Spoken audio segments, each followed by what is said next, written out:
I want to thank some of the great people from the Palm Beach County Sheriff's Office. They're here to take photographs, and it's my honor to do so. Also, the fire department, the great firefighters. So they're here throughout the room, and I want to thank you very much for being here. I'll be with you in a little while. We'll do some great photos. We have plenty of time.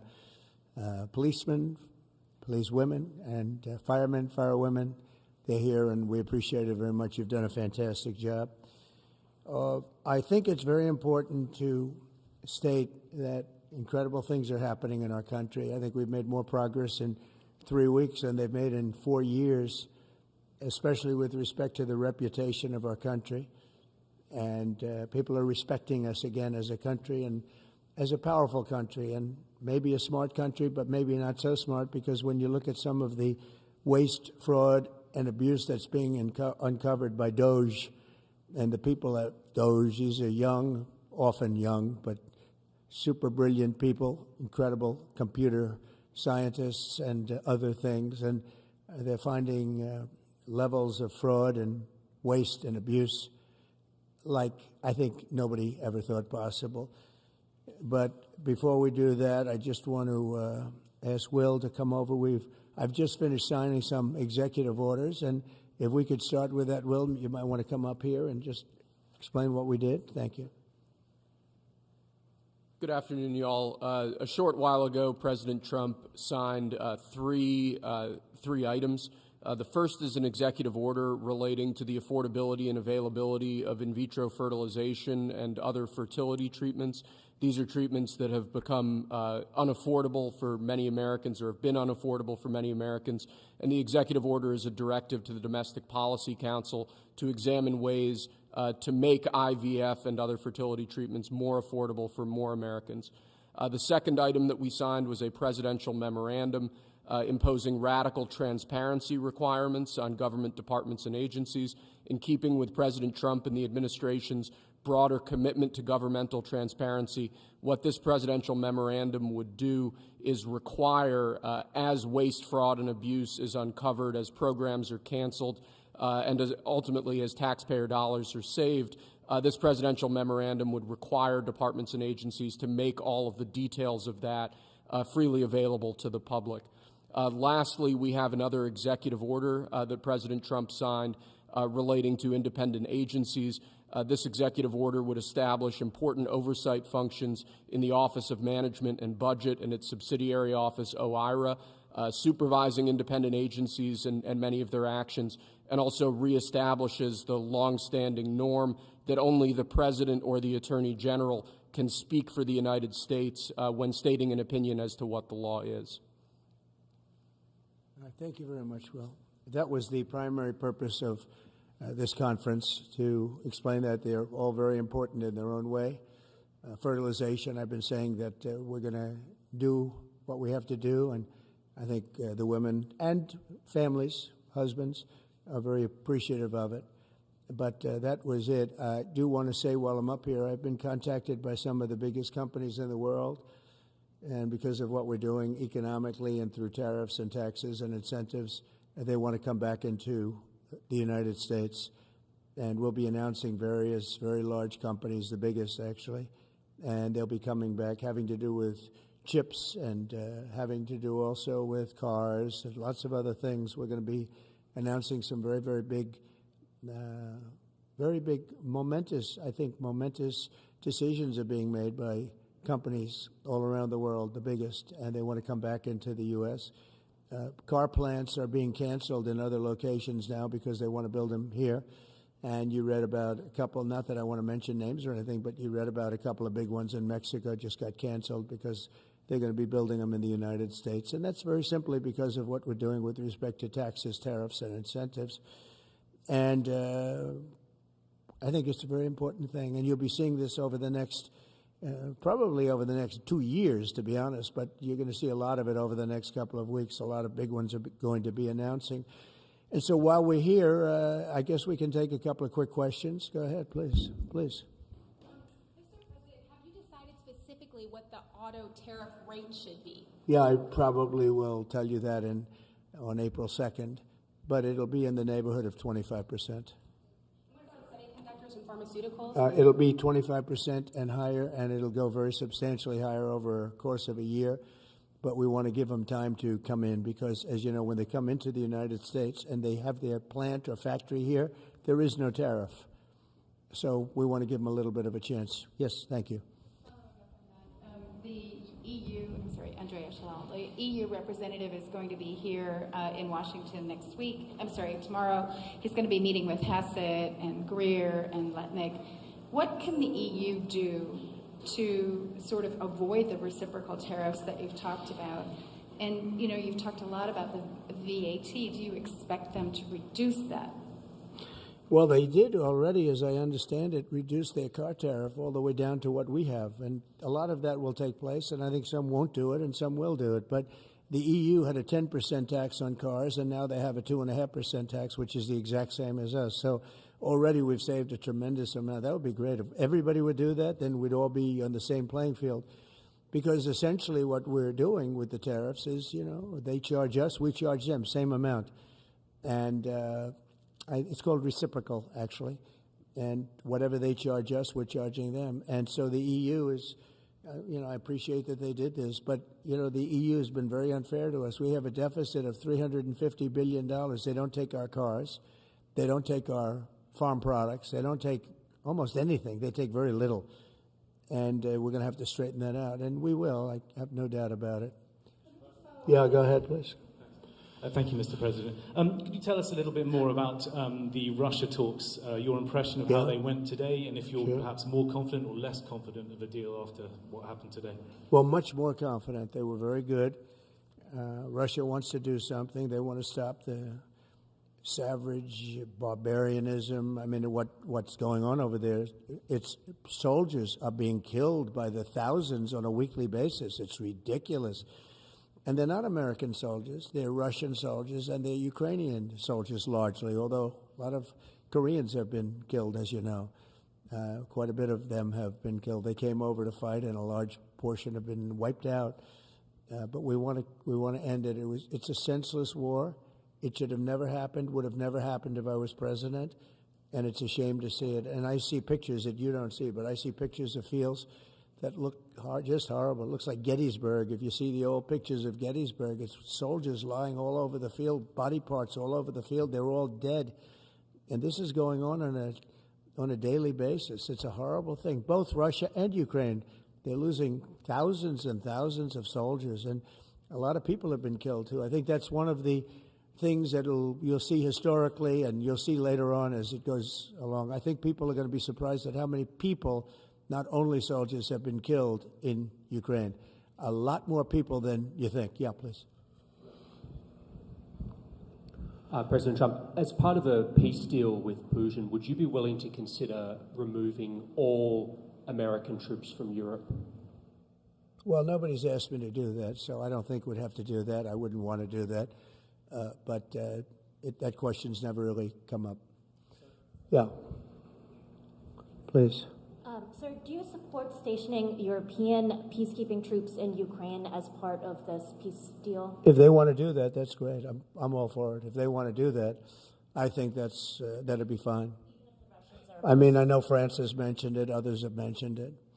UK has mentioned it. But, if we have a peace deal, I think having troops over there from the standpoint of Europe, we won't have to put any over there because, we're very far away.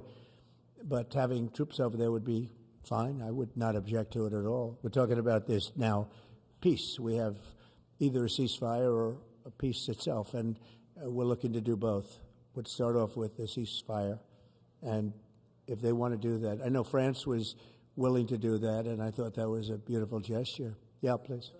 Do you have any message for Ukrainians who, after 3 years of fighting, might feel betrayed or disappointed at not having a seat at these initial talks in Saudi Arabia?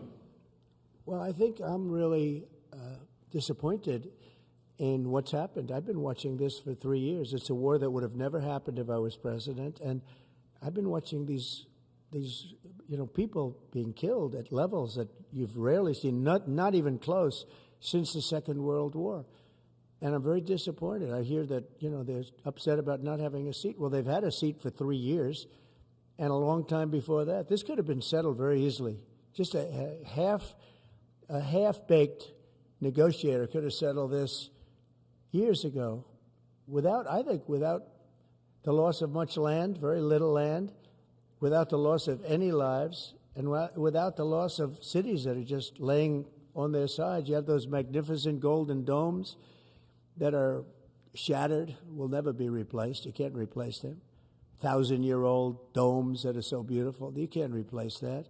The whole civilization has changed because of what. So when they're worried about not being seated, you mean somebody that should have gone in and made a deal a long time ago.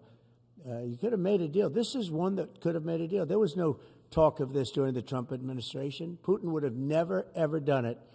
And by the way, we wouldn't have had October 7th. You know that. We wouldn't have had October 7th either in Israel. And we wouldn't have had that mess that's going on over there. It's like we have great fire people here. We're putting out fires. All over the world we're putting out fires. So that wouldn't have happened. And you know what else wouldn't have happened? Inflation. Because it was caused really by the cost of energy going through the roof because of their bad energy policies and also their spending, their terrible spending, wasteful spending on the Green New scam. It's a scam. It's a whole big scam. Yeah, please. Yes, sir. I want to ask you a little closer to home. What would it take for you to reconsider the restrictions on the Associated Press? And secondly, some of your advisors are concerned with the Associated Press's style guide, using language and giving guidance to not use words like illegal immigrant or to use phrases like gender-affirming care. And they're concerned about that being an encroachment of liberalism in the way in which the press writes about things. Do you share those concerns? Well, I do think that some of the phrases that they want to use are ridiculous, and I think, frankly, they become obsolete, especially in the last 3 weeks, because many things have happened in the last 3 weeks. And I didn't know about that, but I would say that if they want to use certain phrases like that, and I guess some are okay, but many aren't, but the Associated Press just refuses to go with what the law is and what is taking place. It's called the Gulf of America now. It's not called the Gulf of Mexico any longer. I have the right to do it, just like we have the right to do Mount McKinley, and nobody's even challenging that. But only essentially, it's primarily the Associated Press, and I don't know what they're doing, but I just say that we're going to keep them out until such time as they agree that it's the Gulf of America. We're very proud of this country, and we want it to be the Gulf of America. Now, the Associated Press, as you know, has been very, very wrong on the election, on Trump and the treatment of Trump and other things having to do with Trump and Republicans and conservatives. And they're doing us no favors, and I guess I'm not doing them any favors. That's the way life works. But, thank you for the question. Who are you with? Very good question. Thank you. Yes. We're hearing that Russia wants to force Ukraine to hold new elections in order to sign any kind of a peace deal. Is that something that the U.S. would ever support? Well, we have a situation where we haven't had elections in Ukraine, where we have martial law, or essentially martial law in Ukraine, where the leader in Ukraine, I hate to say it, but he's down at 4% approval rating, and where a country has been blown to smithereens. You got most of the cities are laying on their sides. The buildings are collapsed. It looks like a massive demolition site. So many of the cities.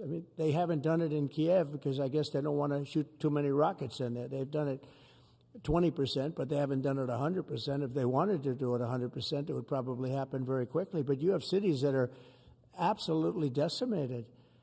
And, yeah, I would say that, when they want a seat at the table, you could say the people wouldn't the people of Ukraine have to say, it's been a long time since we've had an election. That's not a Russia thing. That's something coming from me and coming from many other countries also. Ukraine is being just wiped out. Look at what's happening to the cities.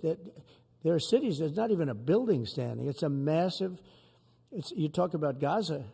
It's literally, these cities look like Gaza. Actually, many have, percentage-wise, more buildings knocked down than in Gaza. So, people are tired of it. People want to see something happen. And, the other thing that it's been bothering me for a long time, because I solved the problem with NATO. They paid hundreds of billions of dollars into the funds of NATO when I said you got to pay. because the United States was paying for European countries, and then they take advantage of us on trade. But I've seen it. Look, they have to pay. They have to find out, where is the money going to?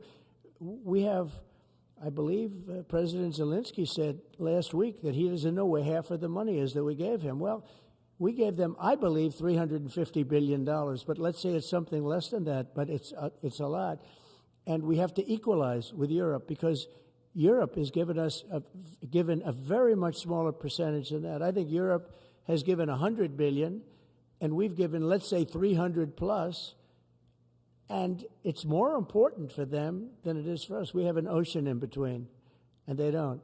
But where is all the money that's been given? Where is it going? And I've never seen an accounting of it. We give hundreds of billions of dollars. I don't see any accounting. So I want to see peace. Look, you know why I want? Because I don't want all these people killed anymore. I'm looking at people that are being killed, and they're Russian and Ukrainian people, but they're people. Doesn't matter where they're from on the whole planet. And I think I have the power to end this war. And I think it's going very well. But today I heard, we weren't invited. Well, you've been there for 3 years. You should have ended it 3 years. You should have never started it. You could have made a deal. I could have made a deal for Ukraine that would have given them almost all of the land, everything, almost all of the land, and no people would have been killed, and no city would have been demolished, and not one dome would have been knocked down. But they chose not to do it that way. And President Biden, in all fairness, he doesn't have a clue. What he was so bad for this. He was so bad, so pathetic, so sad. But with all of that being said, look, it is what it is. When I left, there was no chance that this could have happened. But it happened because we had incompetent leadership at many different levels. But when you see what's taken place in Ukraine with millions of people killed, including the soldiers, millions of people killed, a big percentage of their cities knocked down to the ground. I don't know how anybody even lives there. You know, when they say they took a poll and Zelensky's at 4%, who's living there? You know, I mean, it's hard to believe that people live there. Their cities are being knocked down, and this is something that would have never happened. And by the way, for 4 years, it didn't happen. It was never going to happen. Go ahead. Follow-up question. How would you counter the perception, because Russia's pushing for this, obviously, they don't really hold true elections, that would be a capitulation of some sort? How would you guard against potentially Russia installing a puppet government? And then finally, how would that new election have an impact on getting Zelensky to sign the rare earth minerals deal? Look, you have leadership, and I like him personally. It's fine.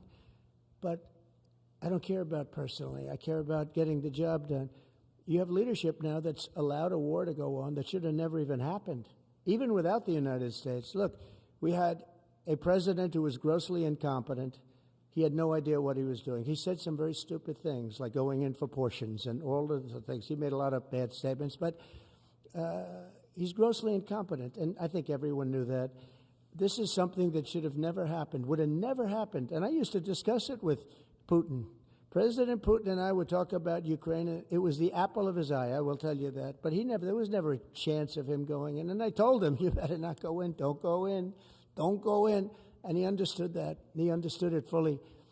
But I'm only interested. I want to see if I can save maybe millions of lives. This could even end up in a World War III. I mean, to be honest with you, you've been hearing now Europe is saying, well, I think we're going to go in and we're going to go. All of a sudden, you're going to end up in World War III over something that should have never happened. And, you know, it's a very sad situation. Yeah, please.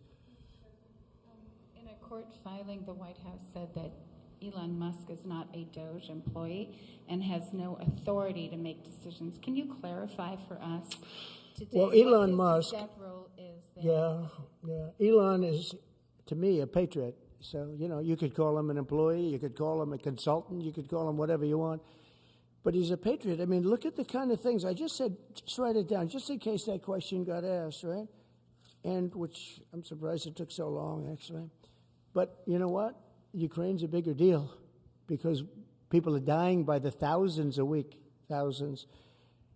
But look at this, from 90 to 99, Social Security, 6,054,000 people. Well, that's okay. Maybe that's possible. You know, 90 to 99, maybe it's possible. It's a lot of people, though, at that. But people that live to 100 to 109, 4,734,000. Wow, that's a lot. That means over 100 years old. There are 4 million people. I don't know too many. I know people that are doing great in their 90s, but not too many people over 100. But over 120, from 120 years old, people that are 120 years old up to 129, 3,472,000 people. Wow. You know that can't possibly be, because the record is like, I think it's one person, a woman, lived to 127, but they have 3,472. Okay, but now we're going really in. People from 130 years old to 139-year-old, 3,936,000. Wow. I wonder if people are getting paid with all this. I mean, are these checks? And that's what we're checking right now.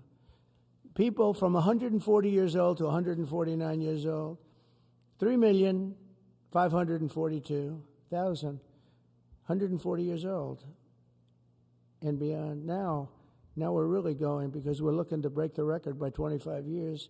People from 150 years old to 159 years old, 1,345,000. These are in the. By the way, these are in the computer files. This is what they do well. They're super. I asked Elon, who are these Doge people? He said they're super brilliant computer people, and they love the country. It's simple. Wait a minute. People from 160 years old to 169 years, 121,000. So 160-year-old people. 170 to 179,000, 6,087. But now, let's go into the real numbers. From 200 to 209 years old, 879 people. From 210 years old, I haven't met any of them. And if I did, I would bless them. I would worship the ground they walk on. 210 to 219 years, 866. From 220 years old to 229 years old, 1,039. And then you have two people, from 240 years old to 249 years old, one person.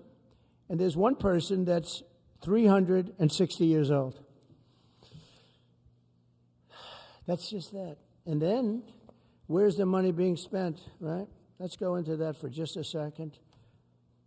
$520 million for a consultant on the environment. It's called Environmental, Social, and Governance. Investments in Africa and mobilize private sector resources.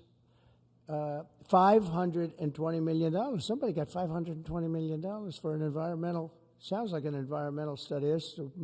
I've always been one that paid a lot of money for my environmental studies, but I paid like $50,000, not $520 million.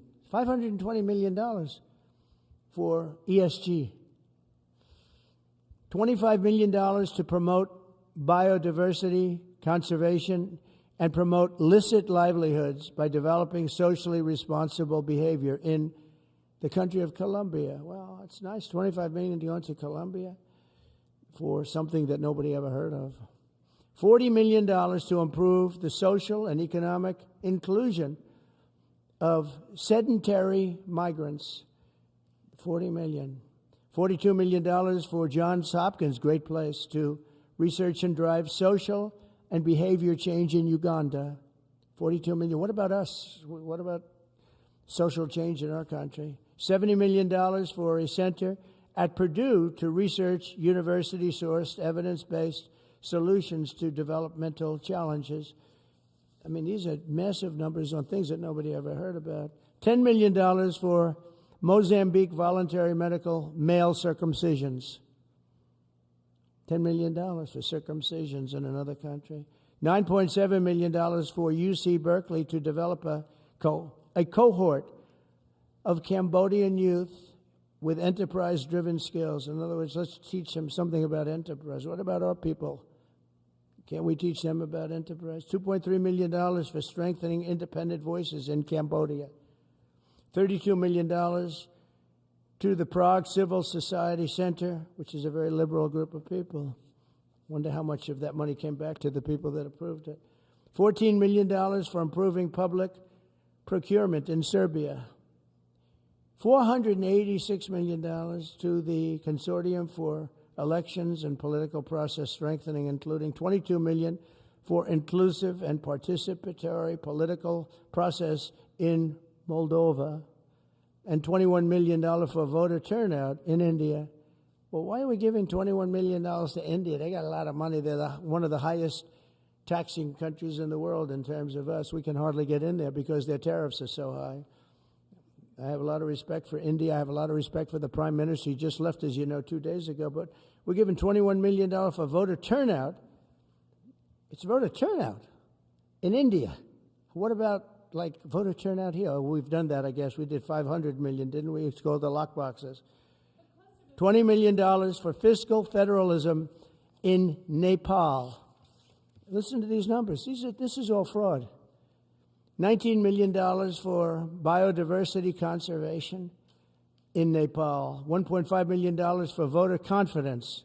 We want to give them confidence in Liberia. $14 million for social cohesion in Mali.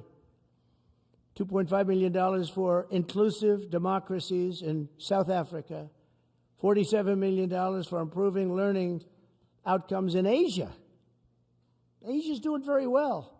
They're doing a lot better than we do in the schools, aren't they? $2 million to develop sustainable recycling models to increase socioeconomic cohesion among marginalized communities in Kosovo and Escali and in Egypt.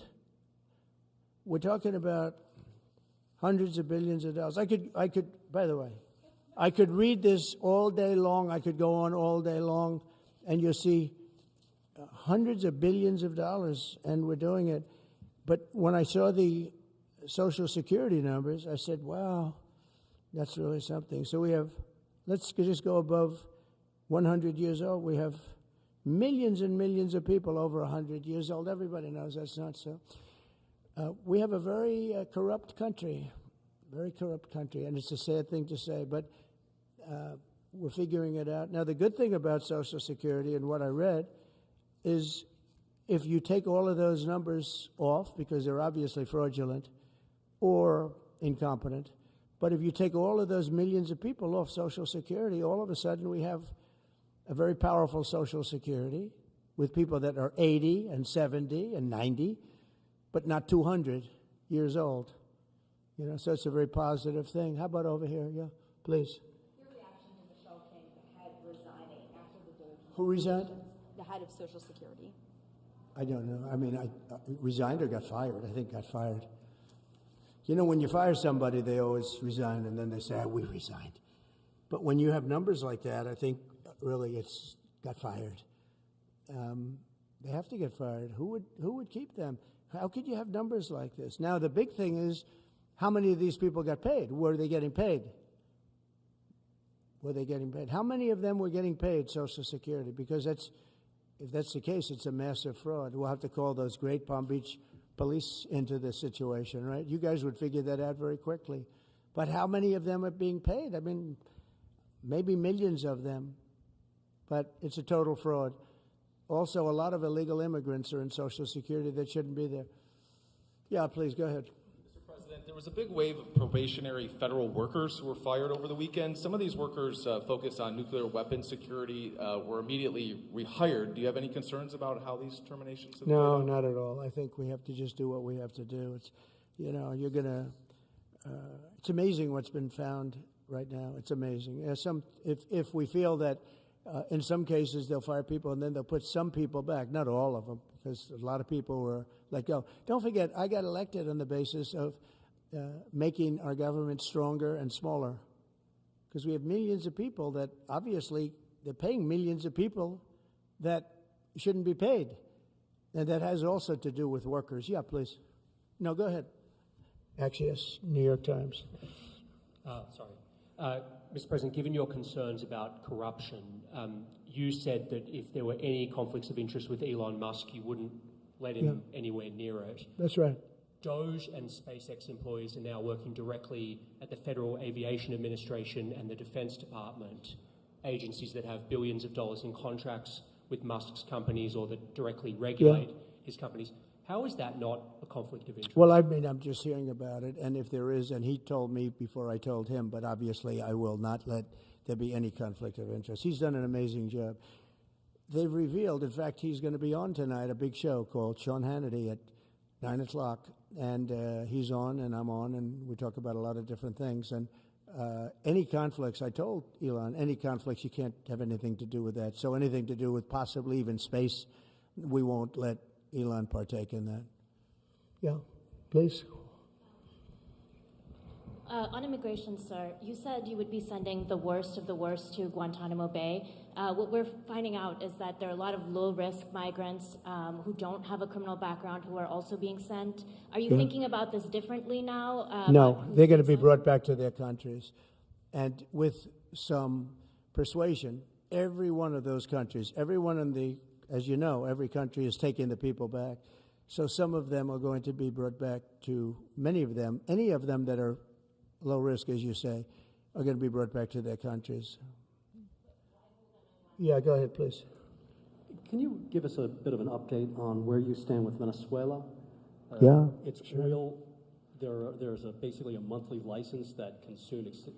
Well, you know, we had Venezuela on the run, and it looked like that was going to be very good. And when Biden came in, as he always does, he screws it up.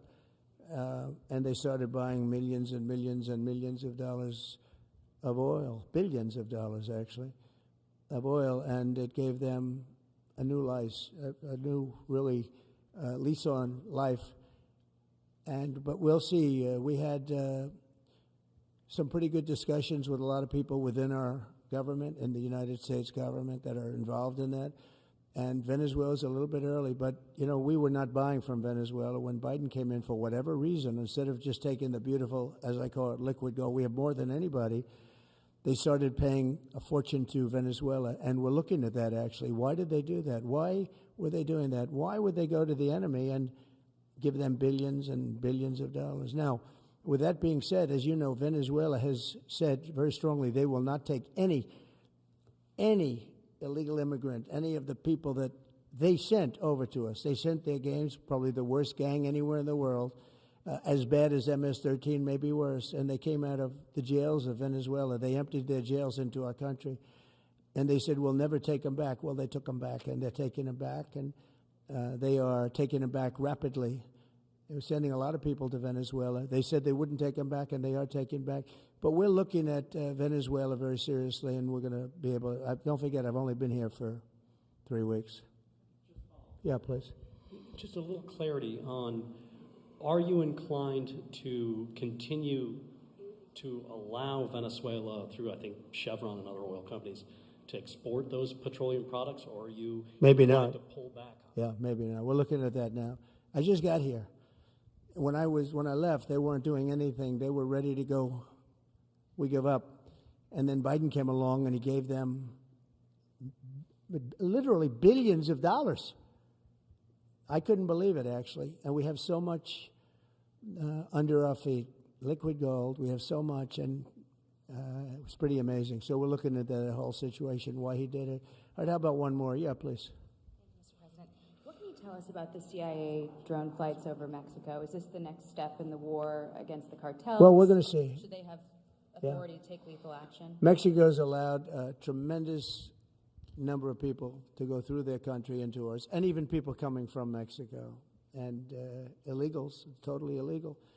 They've allowed people to empty jails into Mexico and then let them come through with this totally ridiculous open border policy of the Biden administration. So millions of people have come in, and hundreds of thousands, and actually millions, are criminals. They came in from jails all over the world that release them into Mexico, and they come into our country. And they also came in from Canada, by the way, large numbers through Canada. In fact, when we closed up the one border, they came in through the other border. So Canada is not an uninterested party. But I will say this. We're dealing with Mexico. I have a very good relationship with Mexico, but I think Mexico is largely run by the cartels, and that's a sad thing to say. And if they wanted help with that, we'd give them help. But Mexico, if you look at what's gone on with Mexico for years now, but now especially, it's run by the cartels. And they've allowed millions of people to come into our country from jails and prisons of other countries from all over the world, not just South America, Africa, Asia, all over. A lot from the Congo in Africa, a lot. They opened their jails. They came in through Mexico, and we have some of the worst criminals coming in from the Congo and other places. So it's not just South America, and it's not just Venezuela, but they opened their jails. And you know the crime rates in Venezuela and other places all over the world has gone way down. You know why? Because they've given us their prisoners, they've given us their drug lords and their gang members, and it's hard to believe that we accepted this. It's hard to believe that we allowed open borders, and we're taking in, hundreds of thousands and millions of people coming in from all over the world that are absolute stone-cold criminals. In fact, 11,088 murderers, and many of those people have murdered more than one person. Why are they giving us these people, and why are we taking these people under Biden? You had a border czar that never went to the border. Happened to be a vice president, never went to the border, never called the border people. I call them all the time. I speak to them all the time. But here's the good news. We have the most secure border we've ever had right now. As secure and even more secure than I had it 4 years ago. And the Border Patrol is doing incredible. ICE is doing incredible. Tom Homan's unbelievable, and Kristi Noem has been just working very, very hard, very, very hard. And we have the best numbers we've ever had, and we're going to keep it that way. And we're going to find out how a thing like this could have happened to our country, because who would allow this to happen? What they've done to our country is so sad. Thank you very much. Thank you.